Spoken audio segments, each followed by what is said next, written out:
প্রতিবন্ধী বাবা আর দুঃখী মায়ের অভাবে সংসারের একমাত্র অবলম্বন ছিল আব্দুস শহীদ। পরিবারের প্রয়োজন মেটাতে স্কুল ছেড়ে হোটেল বয়ের কাজ করে 12 বছরের শিশুটি। 28 ফেব্রুয়ারি সাইদি মুক্তি আন্দোলনের মিছিল দেখতে এসে পুলিশের গুলিতে প্রাণ হারানো এই শিশুর পরিবারে এখন শুধুই হাহাকার। শহীদ ছাড়াও সাতকানিয়ায় পুলিশের গুলিতে হতাহত শখানেক মানুষের অবস্থা একই রকম। চট্টগ্রামের সাতকানিয়া লোহাগাড়া ঘুরে এসে নাসিরুল আলমের ক্যামেরায় বিস্তারিত জানাচ্ছেন গোলাম মুরাদ। 3 পর্বের ধারাবাহিকের আজ প্রথম পর্ব।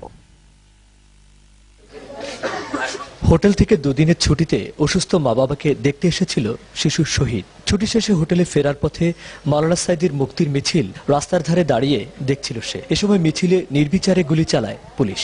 সেই নির্মম বুলেটে এফোড় হয়ে যায় শহীদের ছোট্ট নরম শরীরটা। অনেক বছর আল্লাহর কাছে মানত করে পাওয়া বুকের ধন হারিয়ে অভাগী মায়ের চোখের জলও প্রায় শুকিয়ে গেছে। কিছু করেন না, আর মনে হলে আর মনে চাইছে আর করত আছে আর দেশি ভাসিয়ে যাতে আর আর বছর কোথাও আছে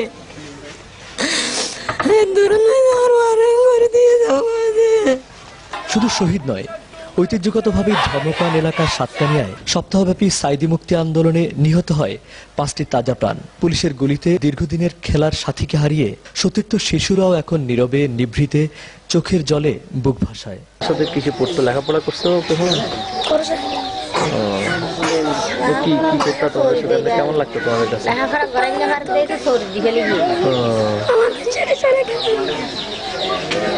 তোমাদের মতোই তো বয়স না?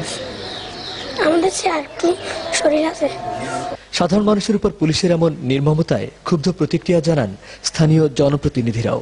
এত বেশি ইমোশনাল হয়ে গিয়েছিল যে নিজেদেরকে কোনোভাবেই ঘরের মধ্যে রাখতে পারছিল না। যেই দেশের জনগণের ট্যাক্সের টাকা দিয়ে এত বিশাল পুলিশ বাহিনী এবং রাষ্ট্রের প্রত্যেকটা খাতে পরিচালিত হয়, কোন বুকের পাটা নিয়ে যে জনগণের উপর এভাবে হায়নার মতো ঝাঁপিয়ে পড়বে।